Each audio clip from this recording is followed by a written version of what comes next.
Hello and welcome to this video on All Smart Repair.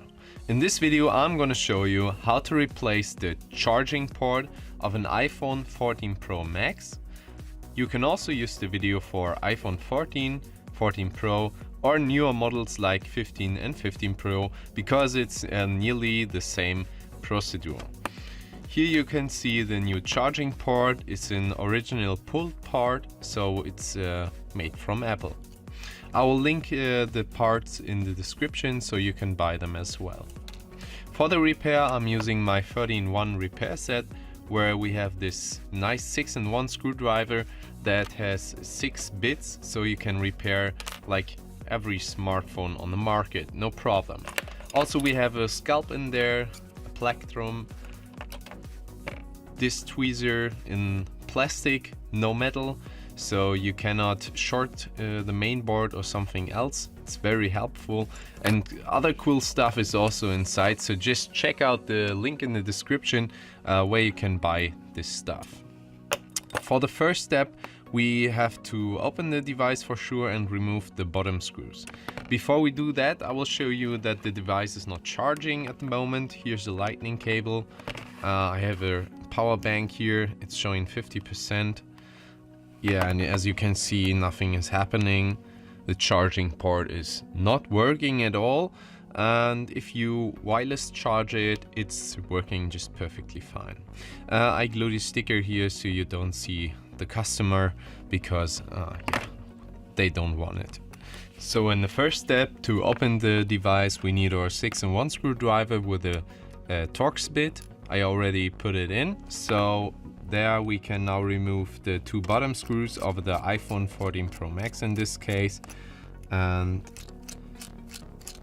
then we take the 2 screws and put them on the magnet map. I'll put them in the bottom here, and in the next step we need to heat up the display. Therefore I'm using my heat plate. It's set to 100 degrees. You can also use a hairdryer or a solder station to heat up the device. I will leave it there for 20 seconds, then it's hot enough to easily open the device. To open the device we now take a suction cap that's also inside of the 13-in-1 set and a scalp, it's also inside. We place the scalp on the side of the phone, we press it until we are inside and down to the metal frame. Then we take isopropanol, I'll put a link in the description as well, and now we can gently push up the display so the isopropanol gets between the metal frame and the display so it can loosen the glue. You cannot damage the phone by doing this because you don't touch the frame with the metal of the scalp. And as you can see, it's already easily coming up.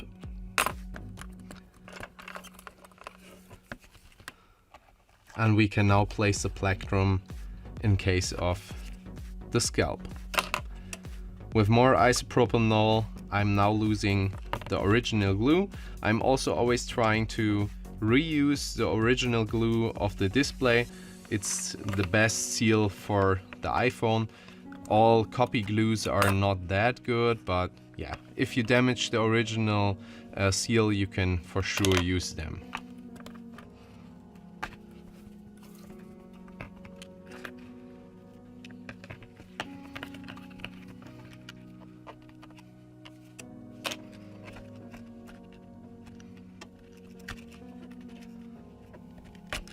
Be careful in the top of the display, there's the Face ID and we don't want to damage it. Now we can open the device and you already see the inside, the battery, camera, display, and here's the plate we need to remove. It's holding down all the flex cables. I already put in the tripod bit so we can remove all of the tripod screws. The screws here are all the same, but I always like to sort them so every screw comes back where it came from, because sometimes for some models the screw length is a little bit different and yeah, you can damage the main board if you screw in 2 long screws. Yeah, but they are all the same, so you don't need to be careful for the iPhone 14 Pro Max. I cannot guarantee that it's the same for the 15 Pro and 14 Pro. Yeah, so just check out the screws if they are the same length.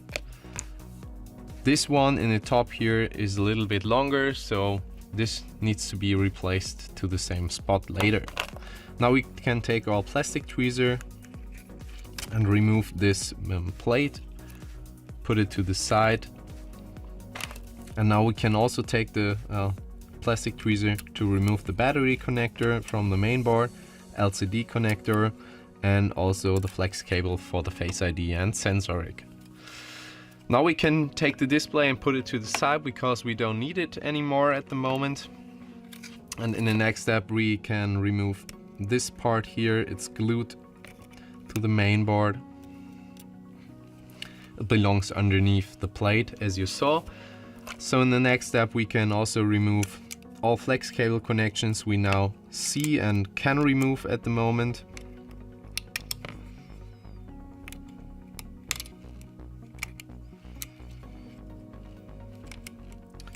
Also, I'm using anti-static gloves. You can use a anti-static cable or also gloves. It's your decision what you want to use here.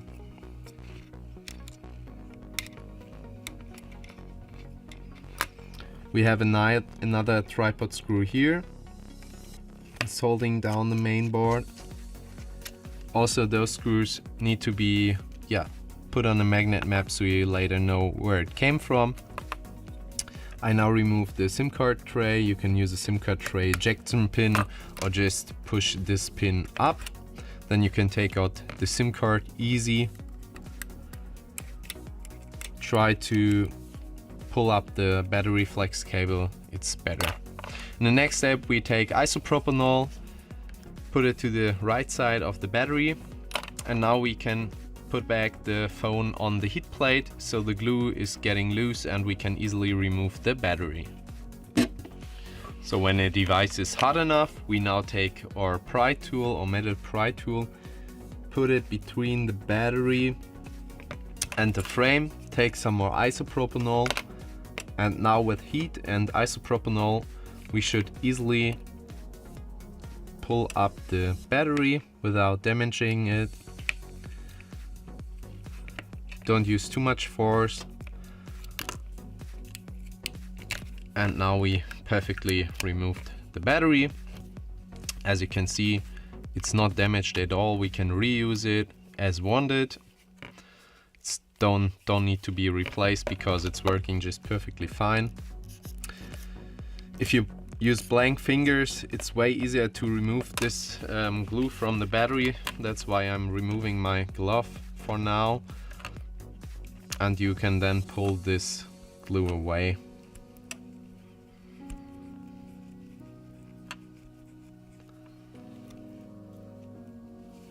Now the battery is in fine condition.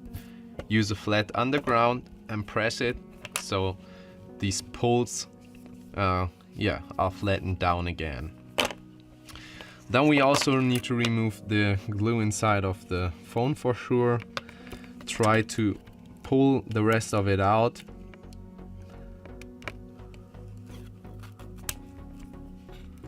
If possible.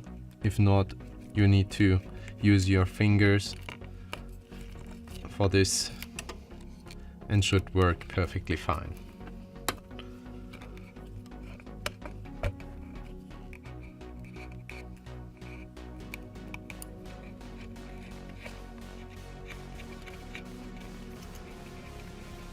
In my case there's a little bit isopropanol left, that's why I cannot remove it that easily at the moment.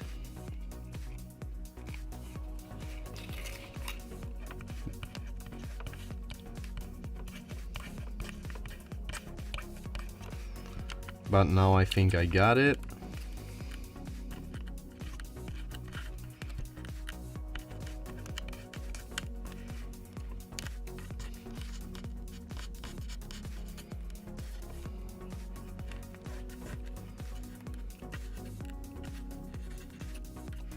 So now all of the adhesive residue is removed from the phone, so we later can use new glue stripes and glue back the battery. For the next step, we completely remove the main board now. Therefore I'm using my glove again here. Take the Torx screwdriver and we now remove those big screws. Just push them inside and then we can remove those guys. Also, they are not the same, so try to put them back in the same position where they came from later, after I replaced the battery and the charging port. There we have another one with a speaker. And then we have some more screws here. I also wanted to show you my big screwdriver. I'll also link it in the description. I will use it for the charging port soon. And yeah, you can change the force of the screwdriver here. It's perfect if you do many repairs like me. But you can also use the 6-in-1 screwdriver to remove those screws here. Just change the bit. We should remove the speaker. It's way easier to remove the main board then. That's why I'm doing this. And also underneath we now have this screw. So in the next step we should now can remove the main board. Take the plastic tweezer, go underneath it and just push it up. Nothing can happen here. It's perfectly removed now.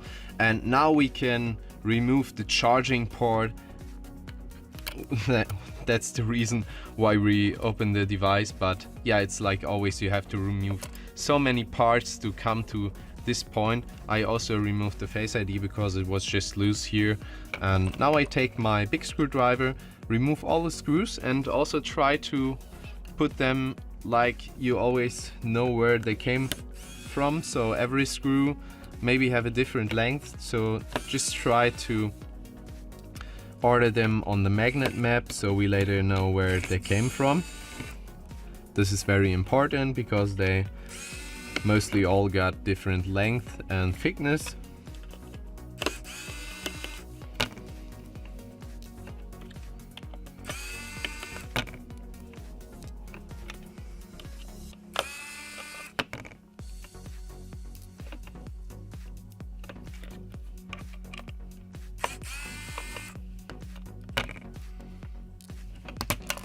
Then we take the plastic tweezer. We can now remove the main speaker. There we have another one of those large screws. It's holding down the Taptic engine or vibration motor, as you want to call it. It also has a flex cable connected to the charging port. I remove the Taptic engine and now I take the plastic tweezer, remove this metal sheet here. It's glued and also it has this little metal part that's holding down to the left side. If you look from the upside, then I take the scalpel again, remove the microphone here, it's glued down as well. And then we have 3 more screws of these special bigger screws. They are also different, so always try to know where they came from. Important.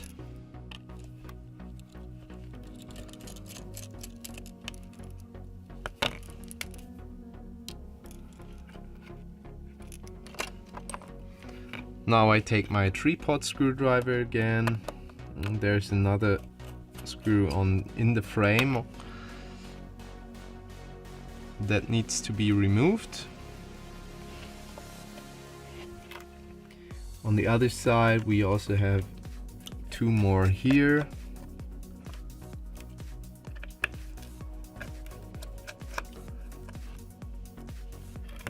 Many screws always for this charging port. Another one here.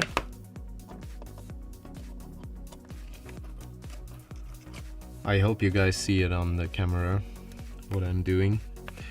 And yeah, we can lift up this piece here now that's holding the microphone. And now we have one more screw here, one more screw here.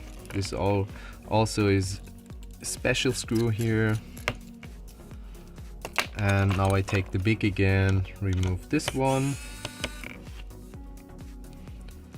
And we have another one on the other side as well. And now the two last screws are the one holding down the charging port to the frame. I'll check if I can do it with big, if not, yeah, I can do it.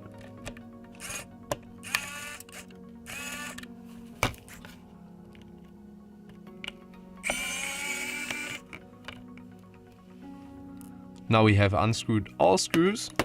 We now need to heat up the charging port again so the glue gets loose, and with isopropanol we then can remove it.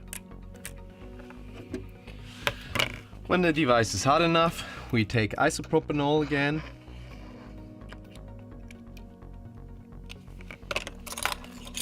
Take the scalp and gently push up the charging port. There's no force needed, as you can see, and you easily can take it out now. Put it to the side. Now we need to dry this.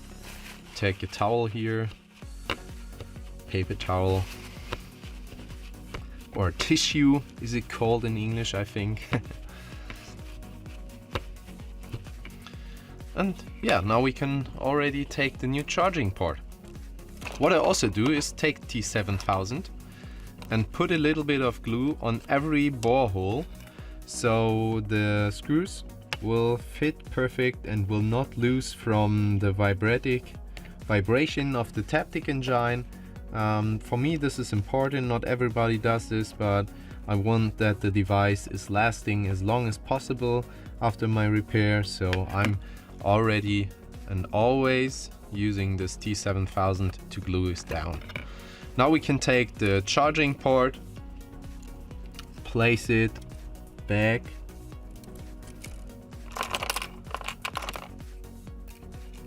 inside the phone. Be very gently here, no force needed, so we don't crack any chips or something.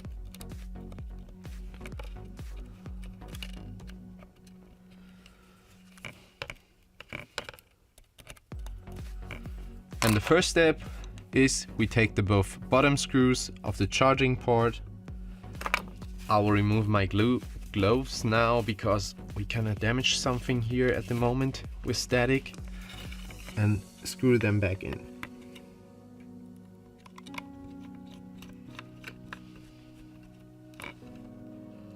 One of those screws just flew away, but I always have some screws, some extra screws if I lose any of them. So now I got them both back inside. Now it's your decision what you start with. I will start with the corner one, with the last ones I also removed. And this way I always have no problems with screws being over at the end or have some of them left. This is not good. So I always try to start with the ones I ended with.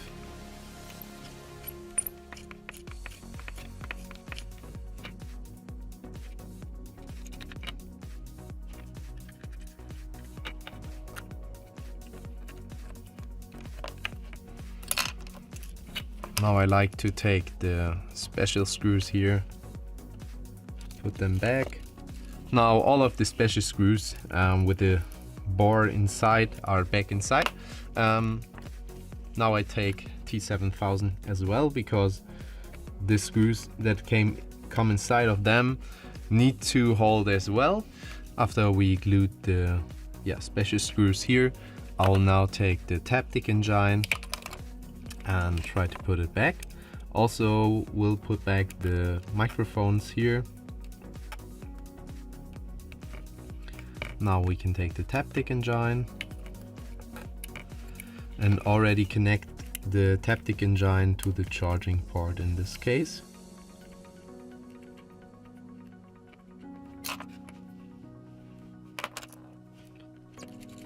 Special screw again, T7000 again.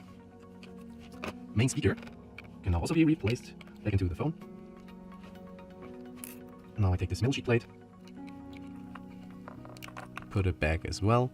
Yeah, and now we can take all of the rest screws and put them all back. So now we successfully replaced the charging port. Here's the old one. As you saw, many screws that need to be screwed out and screwed in. Yeah, that's why it's not an easy repair, but yeah, you can do it. I now put back my anti-static gloves because I want to replace the main board soon. Now I'm taking the Face ID, put it back inside.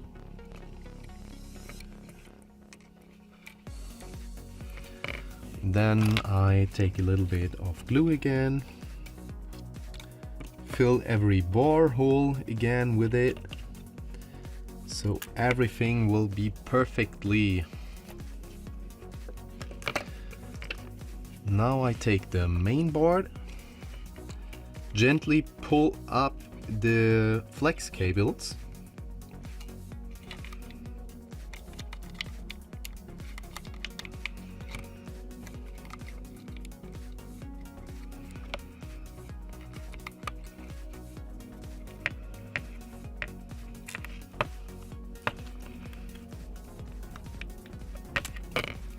When the main board is in the correct position, we now can screw back the special screws here again.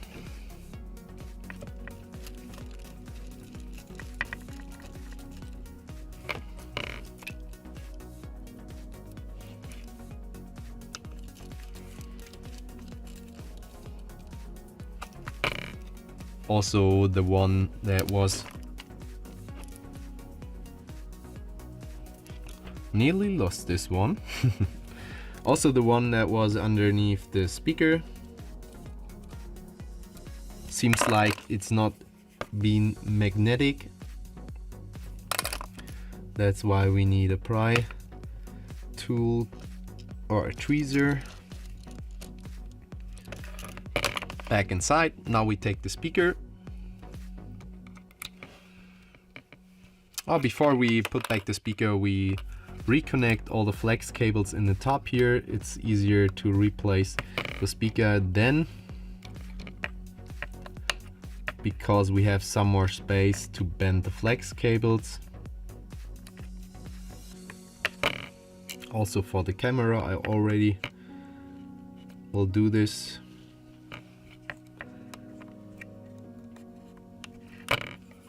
Now as you can see, the Face ID wants to go up. It's because the speaker is missing. So yeah, I will disconnect the flex cables from the Face ID and put back the speaker first.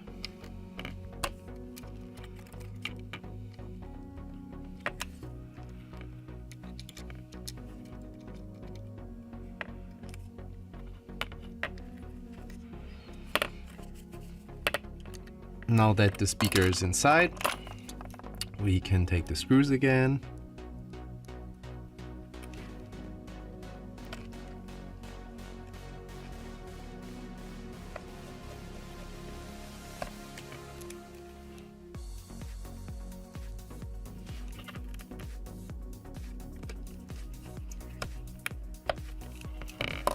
So, speaker is in as well. It's the ear speaker.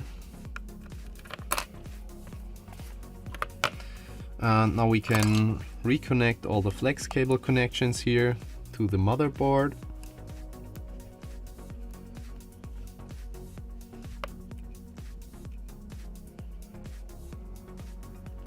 Always gently push the connections, don't use force. I'll now take a little bit of T7000 again to re-glue the little metal sheet plate here.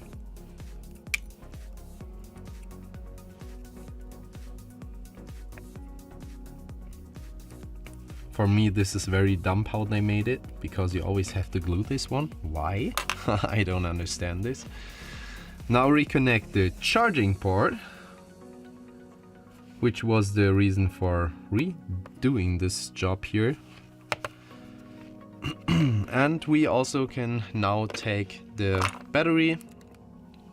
I will always also put back this plastic glue here. It's not very important if you don't do it. No problem, doesn't matter. A new glue pad.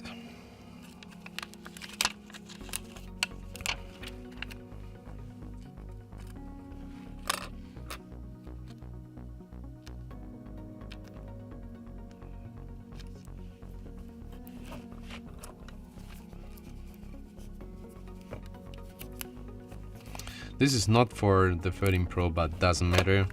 It's also working perfectly fine. And in the top, I'm using this one.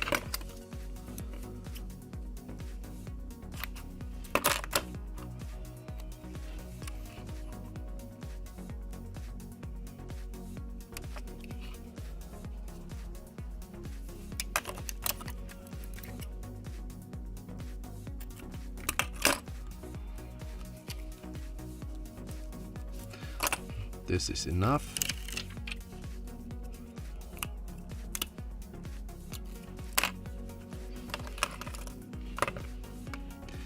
So to replace the battery, mostly it's better to first connect the battery to the main board, and then we put back in the battery. So the flex cables will be in the correct position. Now we push it down to the metal frame so the glue gets his connection. And now we remove the battery connector again. So now I also take the SIM card tray, put it back inside, and we are nearly finished with this. Yeah, really hard repair, I have to say. It's not easy, not for everybody. So if you don't want to do it on your own, you can contact us and we can do the repair for you. I'll now reconnect the flex cable connections. Remove my gloves here because they are fucking annoying. Take the metal sheet plate.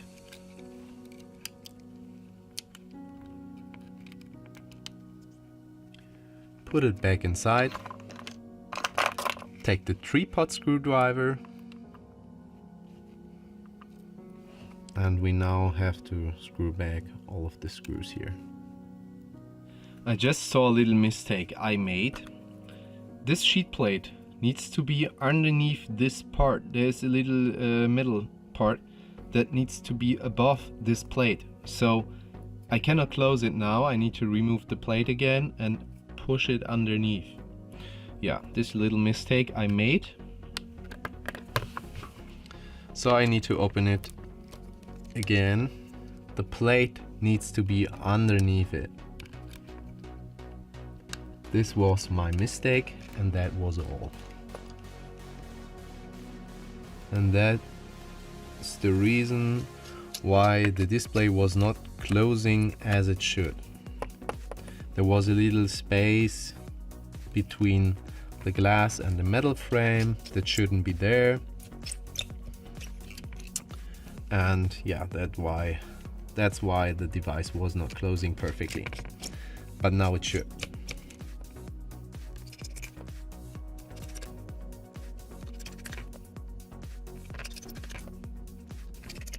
So now, now is everything correct? Now you see the sheet plate is underneath here. We now take the battery pack and try if the charging port is working. And as you can see, the charging port is just working perfectly fine. We switched the positions to the upside, working perfectly fine. The repair was very successfully and the charging port replacement worked as we wanted. We can put back the display, push it to the front and easily push it down. That's why I said You don't need force to push down the display, and if you need, there's something not correct. So now the last two steps are take the bottom screws, put them back inside,